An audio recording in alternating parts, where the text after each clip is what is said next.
Good morning children. Hindi की कक्षा में आप सभी का स्वागत है। आज हम पढ़ेंगे कहानी जिसका नाम है गरम जामुन और ये है आपका अध्याय नंबर 10। बहुत समय पहले की बात है। सुंदर वन में श्वेत नामक एक बूढ़ा खरगोश रहता था। वह इतनी अच्छी कविता लिखता था कि सारे जंगल के पशु पक्षी उसे सुनकर दांतों तले उंगली दबा लेते थे। विद्वान तोता तक उनका लोहा मानता था। श्वेतु खरगोश ने शास्त्रार्थ में सुरीली कोयल और विद्वान मैना तक को हराकर विजय प्राप्त कर ली थी। इसी कारण जंगल का राजा शेर भी उसका आदर करता था। पूरे दरबार में उस जैसा विद्वान कोई दूसरा न था। धीरे धीरे उसे अपनी विद्वत्ता पर बड़ा घमंड हो गया। तो एक कहानी है एक बूढ़े खरगोश की जिसका नाम श्वेतु था और वो बहुत ही अच्छी कविता लिखता था। उसकी कविता पूरे जंगल भर में बहुत ही प्रसिद्ध थी, जिसे सुनकर लोग अपने दांतों तले उंगली दबा लेते थे। सुरीली कोयल और विद्वान मैना तक को भी उसने हराकर विजय प्राप्त कर ली थी और जिसके कारण उसका बहुत ही सम्मान होता था। जंगल के राजा शेर तक उसको बहुत सम्मान की नज़रों से देखते थे और इसी कारणों से धीरे धीरे उसको अपने ऊपर घमंड हो गया। एक दिन वह बड़े सवेरे खाने की तलाश में निकला। बरसात के दिन थे। काले बादलों ने घिरना शुरू ही किया था। मौसम की पहली बरसात होने की वाली थी। सड़क के किनारे जामुन के पेड़ काले काले जामुनों से भरे झुके हुए थे। बड़े बड़े काले रसीले जामुनों को देखकर श्वेतु के मुंह में पानी भर आया। एक बड़े से जामुन के पेड़ के नीचे जाकर उसने आंखें उठाई और ऊपर देखा तो नन्हे तोतों का एक झुंड जामुन खाता दिखाई दिया।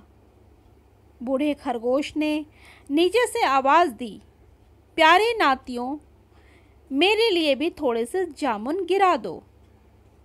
उन नन्हे तोतों में मिट्ठू नाम का एक तोता बड़ा शरारती और चंचल था।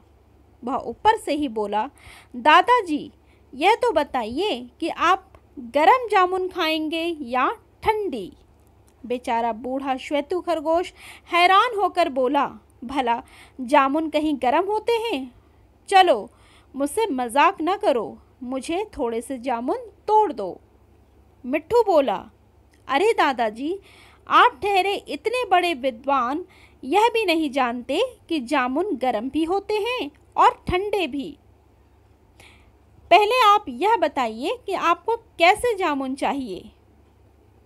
भला इसे जाने बिना मैं आपको कैसे जामुन दूंगा। बूढ़े और विद्वान खरगोश की समझ में बिल्कुल भी न आया कि जामुन गरम भला कैसे होंगे। फिर भी वह उस रहस्य को जानना चाहता था, इसलिए बोला, बेटा, तुम मुझे गरम जामुन ही खिलाओ, ठंडे तो मैंने बहुत खाए हैं। नन्हे मिट्ठू ने बूढ़े श्वेतु की यह बात सुनकर जामुन की एक डाली को जोर से हिलाया। पके पके ढेर से जामुन नीचे धूल में बिछ गए। बूढ़ा श्वेतु उन्हें उठाकर धूल फूंक फूंक कर खाने लगा और यह देखकर नन्हे मिट्ठू ने पूछा, क्यों दादाजी, जामुन खूब गरम है ना? कहाँ बेटा, ये तो साधारण ठंडे जामुन ही है, खरगोश बोला। नन्हे मिट्ठू तोते ने चौंक कर पूछा, क्या कहा, ठंडे हैं? तो फिर आप इन्हें फूंक फूंक कर क्यों खा रहे हैं? इस तरह तो सिर्फ गरम चीज़ें ही खाई जाती हैं।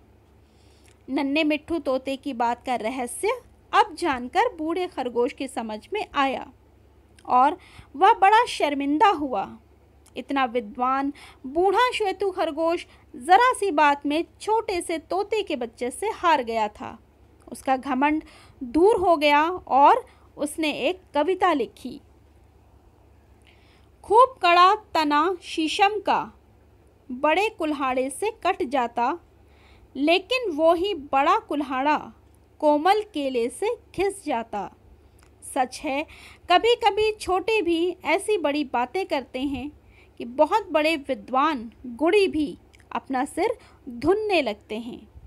तो इस कहानी से हमें क्या सीख मिलती है? इस कहानी से हमें यह सीख मिलती है कि हमें अपने ज्ञान पर कभी भी अभिमान नहीं करना चाहिए। धन्यवाद।